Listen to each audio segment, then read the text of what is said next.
오늘은 오직 믿음의 법으로라는 제목으로 은혜를 좀 나누고자 합니다.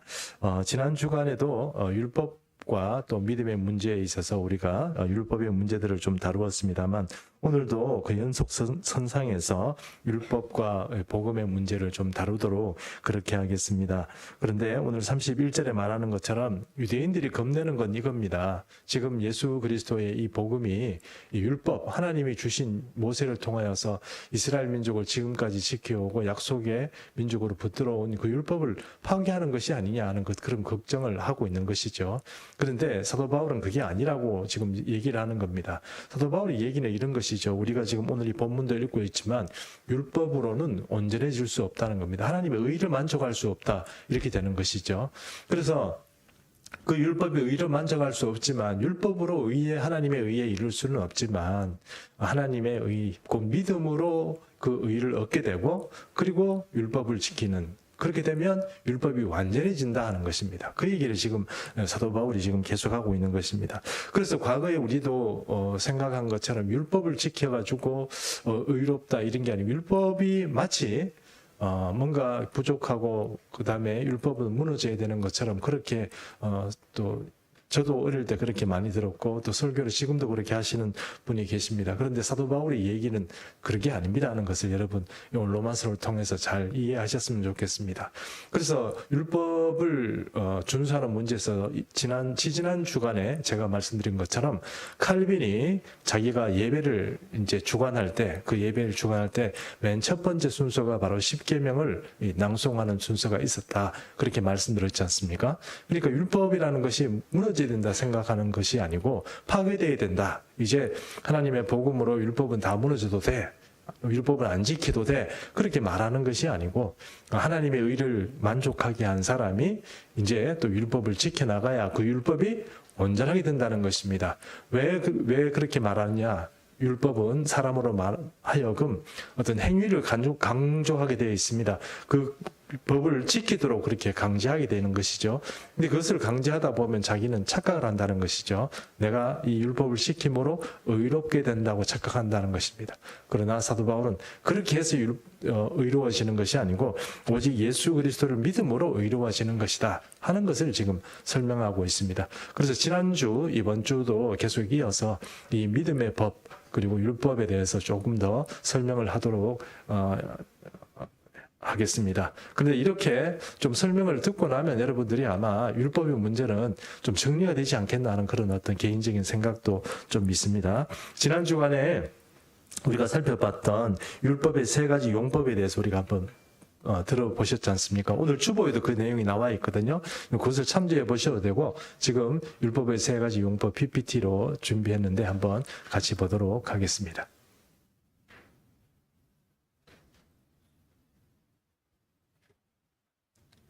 PPT 준비 안 됐습니까? 예.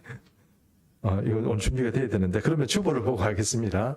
주보에 제가, 동그라미 세 가지 이제, 여러분이 알아차리지 못하도록 제가 이 세 가지 용법에 대해서 이제 빈란을 좀 만들어 뒀습니다.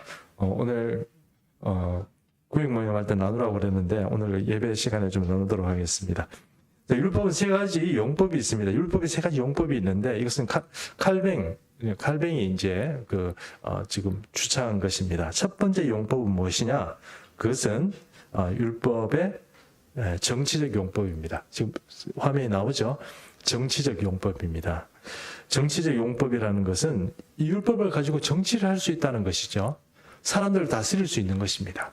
그래서 율법이라는 법이 가지고 있는 걸 가지고 사람들을 강제하고 말 잘 듣는 사람은 그냥 둬도 되겠지만, 이것을 넘어가는 사람, 일탈하는 사람들은 강제화해서 그 속에 넣고 페널티를 주고 이렇게 할 수 있는, 이 정치할 수 있는 그 기능이 바로 율법의 용법이다, 이렇게 첫 번째 용법이다, 이렇게 말할 수 있다는 것입니다.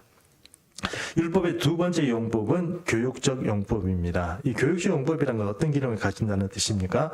율법으로 사람을 가르칠 수 있다는 겁니다. 이런 게 바른 길이고 이렇게 가는 건 나쁜 길이다, 이렇게 말할 수 있다는 것이죠. 그래서 아이들을 가르치거나 아니면은 사람들을 이 하나님의 사람으로 만들어낼 때 율법은 굉장히 중요한 도구가 됩니다.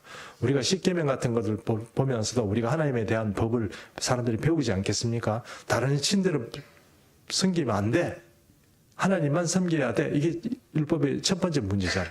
이런 것들이 교육이 안 된다고 그러면 어떻게 생각하겠습니까? 우리가 가다가 뭐 절할 수도 있고 아무데나 뭐 절에 가서 뭐 부처님 앞에 빌 수도 있죠. 그렇게 돼버리면 곤란한 거죠. 하나님께서 정확하게 어떤 법이라 하는 것을 교육하는 것입니다. 이런 교육적인 기능이 있는 것이 율법의 두 번째 기능이다. 이렇게 말할 수 있다는 것입니다. 자, 문제는 세 번째 기능입니다. 세 번째 용법은 비슷한 말인 것 같은데 좀 틀립니다. 교훈적 용법입니다. 교훈적 용법. 이 제2용법과 비슷하지만 이 제3의 용법은 구원을 얻은 성도가 성화를 위해서 필요한 교훈적인 어떤 것을 가지고 있는 기능이 바로 이 세 번째 교훈적 용법입니다. 조금 더 설명하자면 2용법과 3용법의 차이는 이 용법은 율법을 통해서 하나님의 의에 이루고자 노력한다 하는 것이 이 용법입니다. 그러니까 일반적인 유대인들이 생각하는 우리가 하나님 법을 잘 지키면 하나님이 우리를 칭찬해 주실 거야. 이렇게 생각하는 것. 하나님 법을 잘 지키면 하나님 우리를 좋아해 주실 거야. 우리는 법을 잘 지켜야 돼. 법대로 살아야 돼. 이렇게 하는 것. 물론 그게 잘못됐다는 뜻은 아니지만 그것을 통해서 하나님의 의에 이르고 나는 이 법을 지켰으니까 나는 의롭다. 이렇게 말하는 것 자체, 그렇게 생각하는 것 자체, 그게 잘못됐다는 거예요. 왜냐하면 율법을 잘 지킨다고 해서 하나님의 의에 이룰 수 없기 때문입니다. 그 얘기를 지금 합니다. 그래서 이 용법을 가지고는 우리가 율법을 잘 지키면 하나님의 의에 도착할 수 있을 거야 생각하는 것, 일반적인 유대인들이 생각하는 것, 그것이 제2용법, 교육적 용법까지라는 것입니다. 세 번째 용법인 이 교훈적 용법은 여호와를 경외하면서, 그러니까 하나님을 믿고 또 하나님의 의를 통과한 사람이 너는 의인으로 인정한다. 예수 그리스도의 보혈의 능력으로 인해서 인정한다고 인정받은 그 사람이 내가 하나님을 경외하고 하나님을 사랑하니까 어떻게 살아야 될까 할 때 하나님으로부터 받을 수 있는 교훈, 그것을 뭐예요? 율법에서 받는다는 거예요. 그래서 2번과 3번은 출발점이 좀 다른 거죠. 교육적, 교훈적 비슷한 말이긴 하지만 출발점이 다르다는 면에서 우리가 좀 생각해 봐야 한다는 것입니다. 그러므로 결론적으로 이렇게 되어 있습니다. 율법의 두 번째 용법으로는 결코 하나님의 의에 이룰 수 없습니다. 그래서 율법의 불완전한 면들이 2번까지 있는 것이죠. 그러나 3번에서는 어떤 얘기입니까? 율법이 완전해진다는 것입니다. 완전한 율법이 된다는 것은 바로 세 번째 용법인 교훈적 용법이 이렇게 통용될 때에 그때에 우리가 율법의 완전한 면을 이룰 수 있다는 것입니다. 그러므로 예수를 믿는다는 그 자체에서 율법을 잘 지킨다고 해서 하나님의 의에 이르고 구원을 얻는 것이 아니고 예수를 믿고 그리고 나서 하나님께 인정을 받고 그 다음부터 율법을 잘 지키면 그것이 바로 주님께서 말씀하시는 완전한 의 혹은 온전한 의에 이를 수 있다 하는 것입니다. 율법은 문제가 결격 사유가 있는 것이 아닙니다. 그러나 아무리 율법을 우리에게 주셨더라도 사람이 그 율법을 지킬 수는 없다 하는 것입니다. 자, 그래서 오늘 그러면 오늘 이 말씀, 이 율법과 복음의 말씀에서 이제 마지막 정리하는 입장에서 그러면 이 율법이 아닌 다른 의가 우리에게 와서 그 율법의 다른 의로 인해서 우리가 의롭게 된다고 그러는데 그럼 그것에 대해서 먼저 조금 더 설명을 하도록 하겠습니다. 그러면 다른 의, 그 예수님이라는 그 의가 어떻게 하나님의 공의를 만족하는가 하는 문제를 우리가 잘 알고 계시겠지만 오늘 한번 더 정리를 해보겠습니다. 로마서 3장 21절입니다. 로마서 3장 21절 함께 읽습니다. 시작. 이제는 율법 외에 하나님의 한 의가 나타났으니 율법과 선지자들에게 증거를 받은 것이라. 원래 구약 성경의 히브리어 명칭은요, 우리 구약 이렇게 얘기하는 게 아닙니다. 올드 테스트먼트, 우리는 영어로 얘기하고 우리는 구약 이렇게 말하지만 히브리인들이 이 말을 할 때 구약 이렇게 얘기하지 않습니다. 그들은 뭐라고 얘기하냐면은 율법은 토라고 그러죠. 토라, 그리고 네비임, 그리고 케투빔 이렇게 얘기합니다. 그러니까 책들이 조금 틀려요. 그러니까 토라 이렇게 얘기하면 모세오경을 말하는 거거든요. 모세오경, 네비임 이렇게 얘기하면 우리는 역사사라고 했지 않습니까? 여호수아 사사기, 그 다음에 사무엘상하, 역대상하 이렇게 쭉 나가잖아요. 역사사라고 생각하는 것을 이 히브리인들은 그것을 선지서라고 생각합니다. 선지서, 그 네비임이라고 생각해요. 이사야서도 선지서고 그리고 여호수아도 선지서인 거예요. 그래서 선지서라고 얘기하는 역사서, 우리가 생각하는 역사서가 다 포함되어서 저 말라기까지 있는 그 내용들을 네비임 이렇게 얘기합니다. 네비임, 그러니까 나합이라고 그러면 보통 선지자를 말하는 거거든요. 그 네비임, 그러니까 선지서들 이렇게 얘기합니다. 그리고 케투빔 이렇게 얘기하면 대부분 성문서 있잖아요. 시편, 잠언, 전도서 뭐 이런 거 얘기하거든요. 근데 시편, 잠언, 전도서는 언제든지 성문서로서 이렇게 좀 분리를 해놓고 이 히브리인들이 주로 우리가 말하는 구약, 성경 이렇게 얘기한다면 첫 번째는 토라가 되는 것이고 두 번째는요 네비임이 되는 겁니다. 이게 이제 히브리인들이 생각하는 구약이에요. 그럼 사도 바울이 뭘 얘기하느냐면 예수 그리스도의 다른 의의는 그냥 유대인들 당신들이 생각하는 것처럼 그렇게 온 게 아니고 원래 성경에 다 나와 있던 그분이 온 거야. 그 얘기를 지금 사도 바울이 지금 하는 겁니다. 그래서 3장 21절의 말은 율법과 즉 말해서 토라와 선지자들 그러니까 네비임을 통해서 벌써 얘기됐던 그분이 온 거야. 그 의의야. 이게 그냥 오늘 그냥 그분이 나타났기 때문에 나타난 게 아니고 원래 성경이 처음부터 얘기를 계속 해오던 그분이 나타나서 너희 율법들이 완전하다고 자꾸 얘기하는데 그게 아니고 그분이 와야 돼. 그분을 통해야 이 모든 것들이 완전해지는 거야 하고 지금 히브리인들에 대해서 얘기를 하는 겁니다. 자, 그러면 성경을 그러면 어떻게 율법과 선지자들의 증거를 받았냐? 이렇게 얘기를 하면 율법과 선지자들을 받은 거에 대해서 얘기를 한다 그러면 여기 요한복음 5장 39절 한번 보겠습니다. 요한복음 5장 39절. 예, 같이 한번 읽을까요? 시작. 너희가 성경에서 영생을 얻는 줄 생각하고 성경을 연구하거니와 이 성경이 곧 내게 대하여 증언하는 것이니라. 성경을 보는 눈이 안경이 세 가지가 있다고 합니다. 성경을 볼 때 이 안경을 끼고 보면 잘 보인다는 겁니다. 그 안경의 첫 번째 안경이 뭐냐면은 예수 그리스도를 성경이 증언하고 있다는 그 안경. 이 안경 다시 말씀드리면 성경이 예수 그리스도를 증언하고 있구나 하는 그 안경을 끼고 성경을 보면 성경에 예수님이 이게 다 보인다는 거예요. 사도 바울의 얘기가 그 얘기거든요. 자, 그래서 요한복음 5장 39절이 말하는 것처럼 너희가 성경에서 영생을 얻는 줄 생각하고 성경을 연구하거니와 지금 예수님이 얘기하는 겁니다. 이 성경이 곧 내게 대하여 증언하는 것이라. 예수님이 그렇게 말씀하신 거죠. 내가 구약 성경 그렇게 연구하고 그렇게 하는데 사실은 그 성경에는 뭐가 있어요? 나를 증언하는 이야기들이 성경에 기록되어 있는 거야. 그 얘기를 지금 예수님께서 요한복음에서 말씀하고 있는 것입니다. 자, 이것도 지금 제가 아까 파워포인트 두 번째, 잠깐만. 첫 번째 걸로 세 번째 화면 한번. 네. 보이시죠? 자, 여기에서 이제 첫 번째, 두 번째, 세 번째 안경이, 첫 번째 안경은, 이거 다음 주 구역 큐티에 나오겠죠? 지금 적어 놓는 게 좋겠죠? 첫 번째는 뭡니까? 첫 번째 안경은 예수님에 대한 기록이고, 두 번째 안경은 어떤 거냐면 예수님에 대해서 첫 번째는 증언이고 두 번째는 기록이 되어 있다는 것입니다. 그 기록에 대한 말씀은 제가 우리 최효주 권사님께서 한번 읽어주시겠습니까? 요한복음 5장 46절입니다. 모세를 믿었더라면 또 나를 믿었으리니 이는 그가 내게 대하여 기록하였습니다. 자, 예수님께서 당시에 계실 때 서기관과 바리새인들이 계속적으로 예수님을 괴롭혀도 문제가 무엇입니까? 율법의 문제, 율법은 이런데 왜 너는 그렇게 하냐? 뭐 이런 얘기입니다. 네가 모세보다 더 높냐? 뭐 그런 얘기를 계속 지금 하는 겁니다.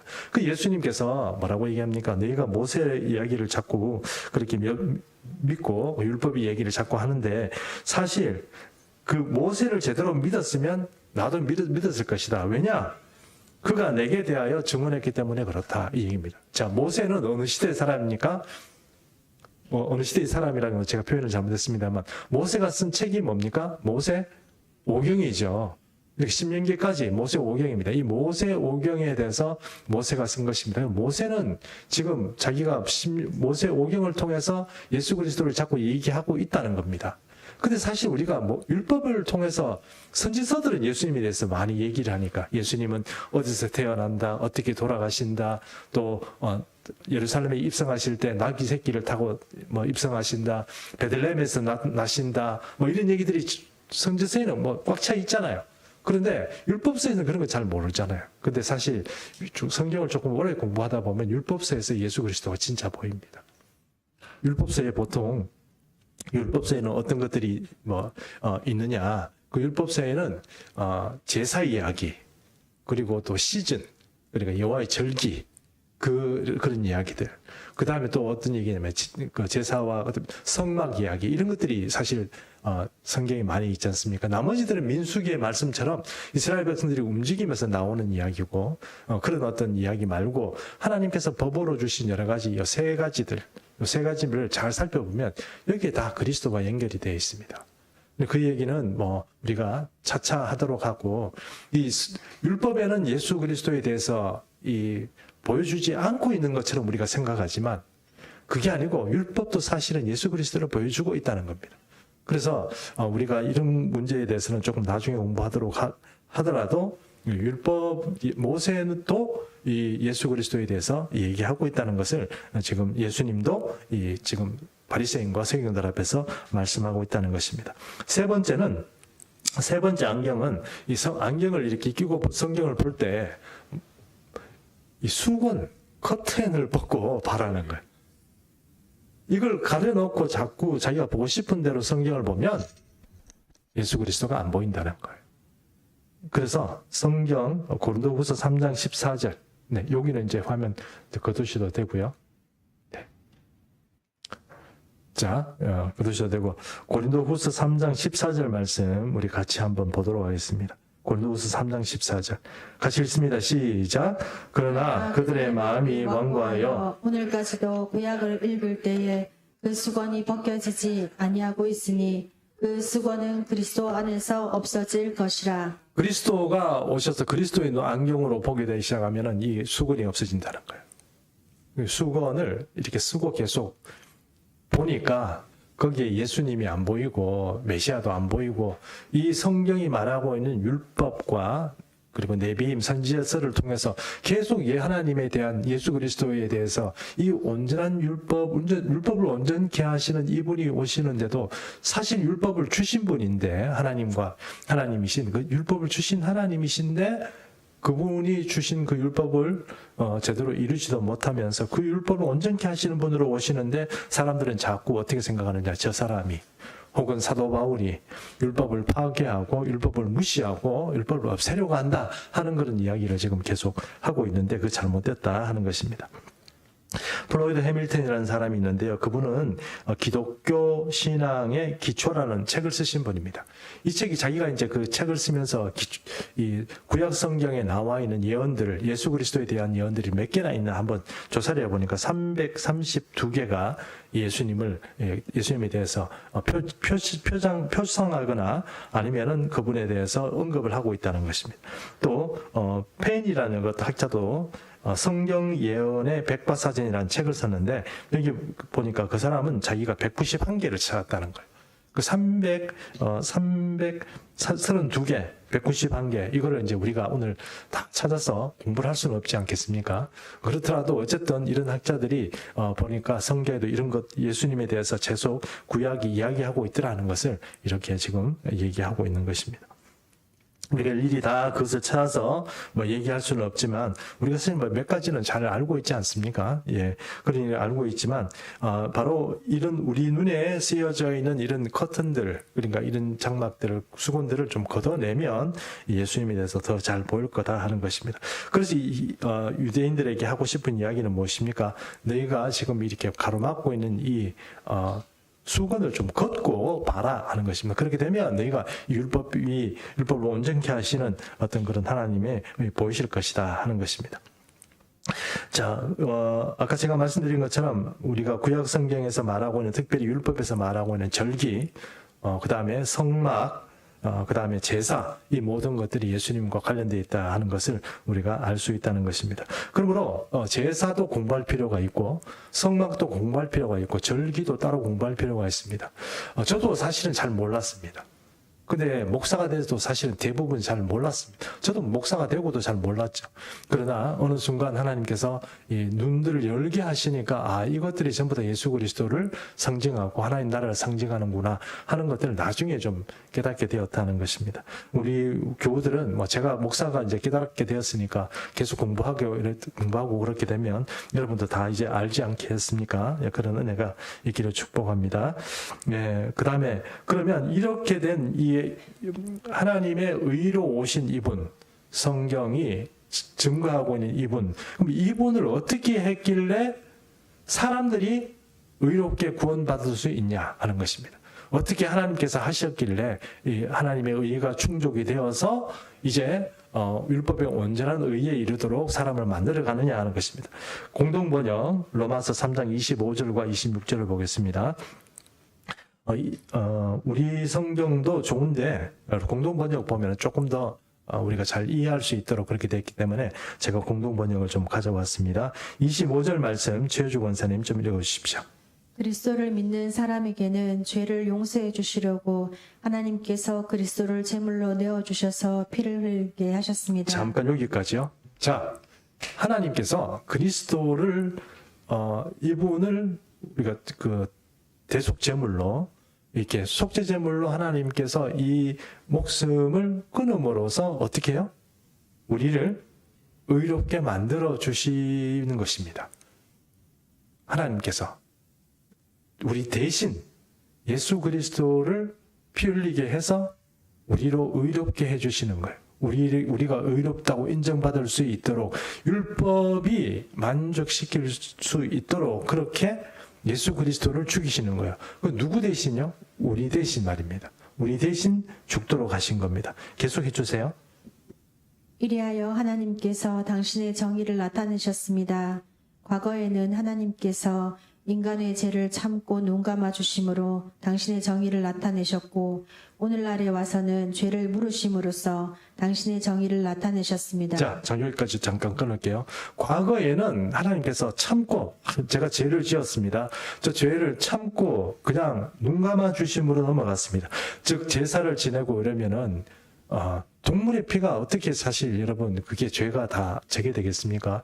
동물의 피도 여러분 짐승 잡을 때 구약의 제사를 잡을 때 여러분 잘 아시겠지만 그 짐승을 잡을 때 누가 잡습니까? 본인이 잡는다는 거 아시죠? 그 짐승 죽일 때 자기가 죽여야 돼요. 소를 잡으면 소를 죽여야 되고 양을 잡으면 자기가 죽여야 돼요. 자, 이렇게 자기가 죽여야 되고 이렇게 하는 그런 어떤 것이 사실 하나님께서 그런 거 가지고 어떻게 죄가 사해지겠냐는 거예요.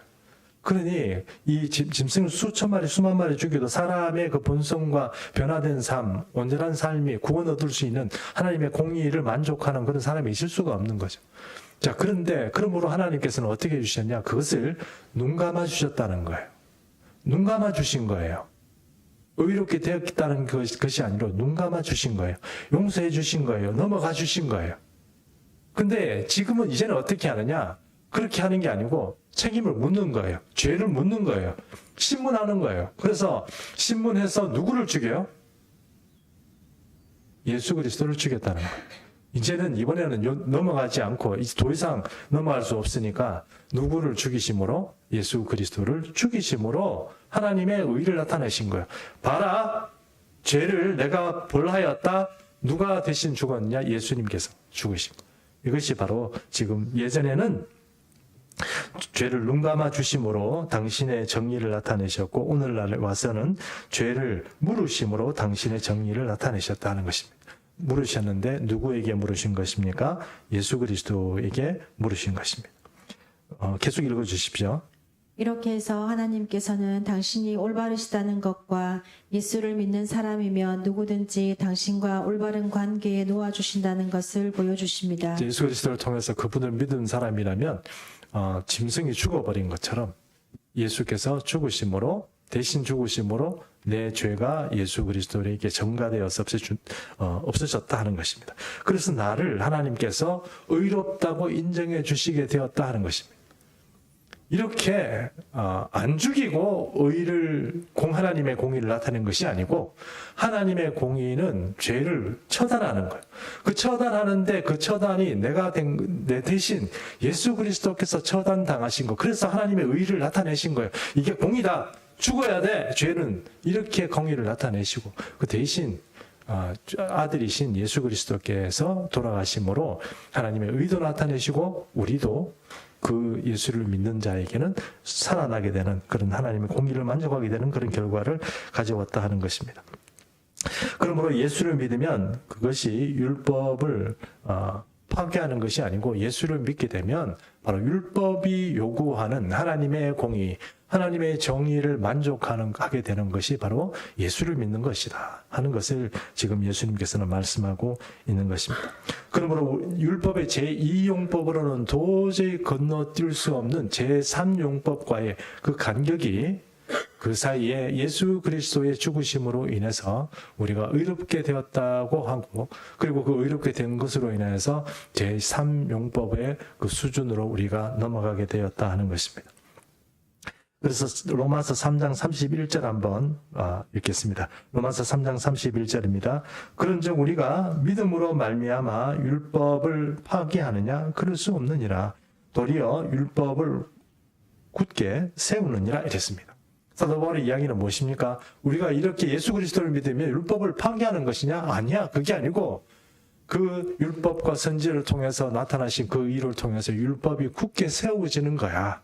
그 얘기를 지금 사도 바울이 얘기하는 겁니다. 그러므로 성경이 주구장창, 표현이 좀 그렇습니다만 계속적으로 지속적으로 처음부터 수천 년 전부터 계속 얘기하는 이거는 뭐냐? 예수 그리스도가 율법을 온전케 하는 분이고 이분을 믿어야 우리가 율법의 완전성에 이를 수 있다. 유대인들은 너희가 할례 받았다고 지금 깨끗하다고 얘기하고 율법을 좀 지킨다고 이방인보다 낫다고 생각하냐? 그렇지 않아. 하나님이 꼭 너희 하나님이냐? 아니야. 모든 이방인들이 하나님이야. 이방인들은 그럼 어떻게 살아? 율법을 못 지키는 사람, 이 사람들은 어떻게 사냐는. 그 사람들을 다 살리는 그 힘이 누구에게 있느냐? 예수 그리스도에게 있다는 것입니다. 하나님 그것을 위해서 이 모든 사람들이 하나님이 되시려고 예수 그리스도를 내어주셨다 하는 것을 지금 사도 바울이 얘기하고 있는 것입니다. 이런 로마 시대에 사도 바울을 오해했던 그 히브리인들, 유대인들, 그런 오해는 예수님 때도 마찬가지였죠. 마태복음 5장 17절에 제가 읽어보겠습니다. 이런 말씀이 나옵니다. 내가 율법이나 예언자의 말씀을 없애리라고 하는 줄로 생각하지 말아라. 없애려 온 것이 아니라 오히려 완성하러 왔노라. 그러니까 예수님께서 이 산상수훈을 얘기하면서 율법의 문제들을 자꾸 이렇게 좀 옮기셨어요. 복 있는 사람은 이건 시편 1편이군요. 제가 잘못했습니다. 심령이 가난한 자는 복이 있나니 천국이 저희 것이미로. 이렇게 시작하는 마태복음 5장부터 7장까지의 이 산상수훈의 말씀에 사실은 산상수훈이라고 그러잖아요. 그러니까 모세가 시내산에 올라가서 하나님께 돌판을 받는 것처럼 하나님이신 예수께서 이 율법의 완전성을 다시 한번 선포하시는 것이 바로 산상수훈의 그 산입니다. 그래서 제 아들이 산으로 나왔을 때 주님께서 제 아들에게 바로 이 완전한 율법에 대해서 지금 얘기하신 거죠. 예를 들어서 원수를 사랑하라, 원수를 갚아라 라고 얘기하지만 원수를 갚지 말고 어떻게 해요? 원수를 사랑하라. 이렇게 율법을 완전하게 만들어 가시는 그것이 바로 예수 그리스도께서 산상수훈 중에 말씀하셨다는 것입니다. 그래서 예수님도 마태복음 5장 17절에 말한 것처럼 내가 율법을 파괴하려 온 줄로 생각하지 마라. 그게 아니고 완성시키러 왔다. 그것이 예수 그리스도의 말씀이라는 것입니다. 그러므로 성경이 말하고 있는 토라 그리고 네비임 여기서부터 계속 얘기하고 있는 예수 그리스도 그것들이 증거하고 있는 예수 그리스도가 이 땅에 와서 그분이 율법을 완성하고 우리가 그 율법의 완성 그 주님이 하신 그 일을 통하여서 우리가 율법을 지킬 수 있는 그런 완성된 의인으로서 주님 앞에 살아갈 수 있다는 것. 그 주님이 없으면 우리는 아무것도 아니라는 것입니다. 이제 결론을 이제 좀 지으려고 합니다. 사도 바울은요, 원래 여러분 아시는 것처럼 율법주의자잖아요. 율법주의자입니다. 바리새인이죠. 그러니 사도 바울이 젊었을 때 20대 때 예수 그리스도께서 활동하고 그렇게 하셨을 때 이 땅에 있으면서 예수님이 싫었고 예수님은 율법을 파괴하러 온 사람이라고 생각했습니다. 그래서 여러분 아시는 것은 사도 바울은 다메섹 도상으로 가면서까지 많은 사람들을 옥에 가두었고 또 예수 믿는 사람들 잡으러 다메섹까지 제사장의 공문서를 받고 가는 것 아닙니까? 그러다가 예수님 만났죠. 그리고 이 사람이 완전히 바뀌었습니다. 무엇을 본 것입니까? 구약성경에서 예수 그리스도를 발견한 거예요. 아, 이게 아니었구나. 이분이 바로 모든 지금까지 성경이 이해하고 있는 그분이구나 하는 그런 어떤 결론을 얻게 된 것이죠. 그래서 이 사람은 완전히 바뀌었습니다. 완전히 바뀐 것이죠. 완전히 이쪽에 있다가 갑자기 한순간 이쪽에 온 사람이 된 거죠. 여러분, 그런데 사도 바울과 같이 사도 바울뿐만 아니고 그 시대에 많은 율법을 사랑하는 사람들이 율법에 대한 열심이 있는 거예요. 사도 바울이 예수 믿는 사람을 잡아서 죽이고 옥에 가두려는 그런 열심이 있었던 것처럼 또 다른 많은 사람들이 사도 바울 죽여야 되겠다는 그런 열심이 생긴 겁니다. 저놈 죽여야 돼. 저놈 잡아 죽여야 돼. 저놈이 원수야.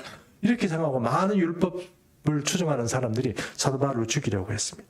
그 사도 바울이 답답하죠. 이게 자기가 본 것을 그들도 봤으면 좋겠는데 그들이 보지 못하고 계속 지금 자기를 공격하고 나를 잡아 죽이려 한다는 것입니다. 그래서 사도 바울이 여러분 로마서 1장 16절과 17절의 말씀을 통해서 이렇게 말하는 것입니다. 제가 16절 읽겠습니다. 여러분 17절 읽어주십시오. 내가 복음을 부끄러워하지 아니하노니 이 복음은 모든 믿는 자에게 구원을 주시는 하나님의 능력이 됨이라. 먼저는 유대인에게요 그리고 헬라인에게로다. 복음에는 하나님의 의가 나타나서 믿음으로 믿음에 이르게 하나니 기록된 바 오직 의인은 믿음으로 말미암아 살리라 함과 같으니라. 그렇습니다. 율법을 처음 믿어서 사람 의인 되는 게 아니고 믿음으로 믿음의 길에 이르게 하고 그것이 하나님의 사람을 만들고 그리고 그 사람이 하나님을 경외함으로 하나님을 사랑함으로 예수 그리스도를 사랑함으로 율법을 지켜가는 것. 그것이 복음과 율법이 완전하게 이루어지는 그런 어떤 포메이션이다 이렇게 말할 수 있다는 것입니다. 이것을 사도 바울이 지금 자기와 똑같이 그런 열심을 가지고 자기를 죽이고 공격하라는 사람들에게 하고 싶은 말입니다. 이런 말이 사실 우리는 지금 이것이 완전해지고 다 정리된 상태에서 이 복음서를 읽으니까 별로 그런 감흥이 없을 수는 있지만 사도 바울에게 있으니 이것이 지금 피토하는 이야기처럼 그렇게 유대인들을 향하여서 말하고 있다는 것입니다. 복음이 이루어진 것은 그것은 하나님 이런 사도 바울과 같은 그런 사도들의 피토하는 그런 어떤 성토가 오늘 이 로마서와 같은 이야기들을 우리에게 만들어냈습니다. 오늘 우리가 이 시대를 살아가면서 이 율법과 복음의 어떤 문제에서 중간에서 좀 왔다 갔다 하는 분이 계시면 우리가 하나님의 율법을 지켜야죠. 지켜야 되는데 하나님을 사랑하는 마음과 구원 얻은 마음이 없는 사람이 율법을 지키는 것 별로 큰 도움 안 된다는 것을 여러분 이제 잘 이해하셨으리라고 생각합니다. 그런즉 우리가 하나님 앞에서 믿음으로 살아가고 신앙생활을 할 수 있는 그 모든 조건의 기초는 무엇입니까? 예수 그리스도의 그 공로에 있습니다. 내가 교회에서 뭘 하고 교회에서 내가 이렇게 잘했기 때문에 나는 너보다 좀 잘났어. 나는 이렇게 뭔가 하나님의 법을 잘 지키고 신앙생활 이렇게 했으니까 너보다는 내가 하나님 앞에 거룩하지 않겠어? 이렇게 생각하고 얘기하고 생각하고 나는 이 정도면 괜찮아. 이렇게 생각하는 분이 있으면 여러분 회개하십시오. 안 괜찮습니다. 그 공로는 여러분에게 있는 것이 아니고 예수 그리스도께 있는 겁니다. 그러므로 늘 주님 앞에 나와서 주님의 은혜에 감사하고 그 앞에 주님의 죽으심과 그 사랑에 여러분 감사하는 그런 신앙이 되어야 됩니다. 그것이 진짜 신앙이고 자기 자신을 사도 바울도 마찬가지고 사도 바울에게 지금 비난당하고 있는 바리새인들도 마찬가지고 현대판 이 종교주의자들 오늘 우리가 그렇게 자꾸 경화되어 가지 않습니까? 자꾸 마음이 굳어가는 거예요. 이런 분들에게도 사도 바울은 똑같은 얘기를 우리에게 준다고 생각합니다. 누가 자랑하겠습니까? 누가 자랑거리를 가지고 주님 앞에 나올 수 있습니까? 아무도 없습니다. 그러면 여러분 겸손히 주님의 은혜를 구하고 주님 앞에 겸손한 마음으로 여호와를 경외하는 마음으로 살아가는 귀한 은혜가 모든 예수 믿는 중성교회 성도님 위에 함께 하시기를 축복합니다. 자, 우리 같이 한번 찬양 하나 하겠습니다. 그 끝이